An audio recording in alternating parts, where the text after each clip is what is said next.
Before I start, let me tell you what I mean by innovation, because it's one of those words, it's a very slippery word, it means a lot of things to a lot of people. When I say innovation, I'm not talking about technology. This is not fundamentally a process that's about invention, although it's often conflated with invention. I don't mean IP or patents or gizmos or gadgets, although all those things can be part of the process. When I say innovation, what I mean is fresh thinking that creates something valuable. And the harder part of this is actually the value creation, that is connecting with an unmet need, be that a consumer desire or actually an unmet need of society. If someone is a social entrepreneur, for example, that value could be created for stakeholders or society at large. If you're a corporation, it could be for your shareholders or for your employees. It's not the gadget or gizmo. It could be a business model, a fresh way of doing things. And I think that's the essence of what I mean by innovation. And when I look at the world, what I see is a desperate need for a better way of innovating. We live in a time of extraordinary global challenges. We have wicked global problems. Look at climate change, the pandemic spread. This is actually a more dangerous time to be alive from the perspective of global pandemics than 3 or 4 decades ago. It's in some ways the seamy underbelly of globalization and Googleization, which has brought us this wonderful age of prosperity, while that interconnectedness has also made us much more vulnerable. And equally, the resource crunch that's coming, in part due to the rise of China, India, and the countries of the world that are focused on here at the Asia Society, well, these are tremendous global problems that we've yet to come to grips with. At the same time, I see an innovation revolution in the making, slightly disconnected from the problems that we have.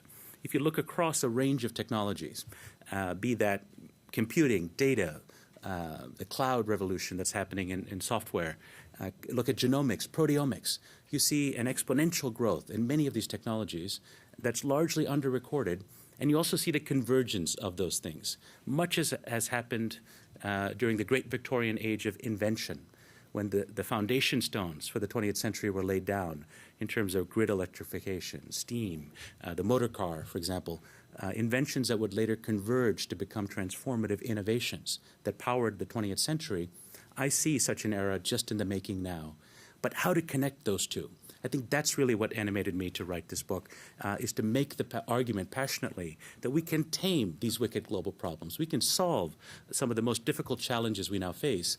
But to do so, we need a much more ambitious vision of innovation, one that's much more disruptive to incumbents, and ultimately a vision of innovation that's much more democratic.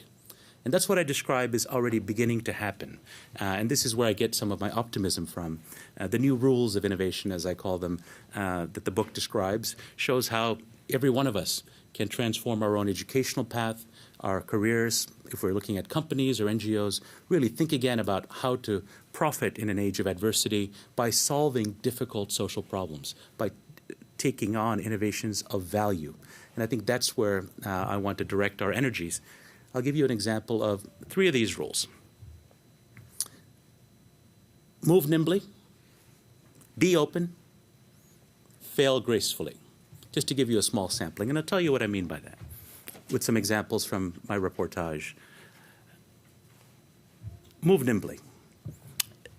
The world is moving at lightning speed, and it's not just the industries you might expect, the software industries where there's 2 guys in a garage, be that in Hyderabad or in Shenzhen, they can tackle any problem anywhere. We all kind of get that. That's a story of 10 years ago or 15 years ago. But even the traditional asset-heavy industries, and I'm a mechanical engineer by training from MIT, so I was a bit skeptical about the over-enthusiasm of the Silicon Valley crowd when they talked about the whole global economies being disrupted. What about shipbuilding? Now, let's talk about cars. Let's talk about steel, asset-heavy traditional industries, the big brawny shoulders on which the world economy is built. These aren't being disrupted, are they? Well, actually, they are. And that's really the story here of the spread of what began to happen in software, permeating old economy industries and this charge being led by developing economies, principally China, but India, Brazil, South Africa in the mix in a powerful way. And I challenged recently the head of innovation at BMW And car companies are used to cycles of new products that are 5 to 7 years, glacial pace of change. I said, look, this whole talk about the new speed of globalization, is that really affecting you? He said, are you kidding? In China, our most important market, 300 new cell phones come out every year.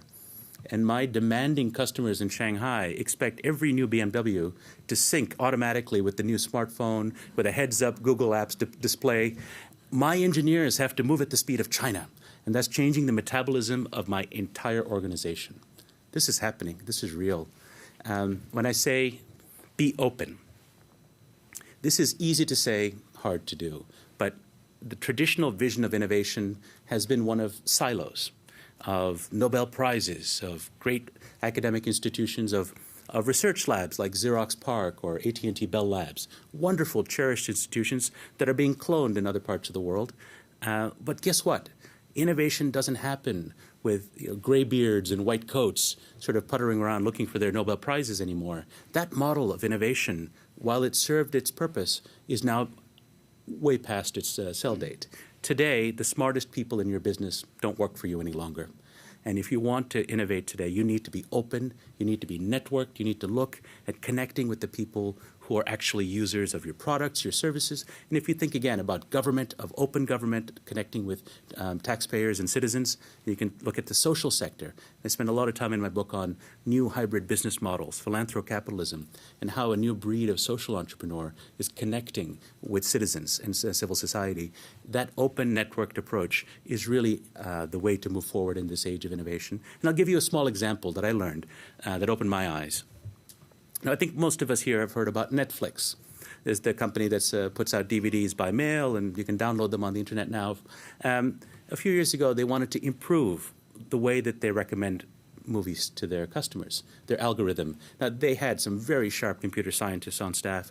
This is going to be but they said, we can improve it by 10%. If you can do it, we'll give you $1 million. And they put it up on the internet. And they thought a few nerds, maybe working on a computer program, might submit some ideas.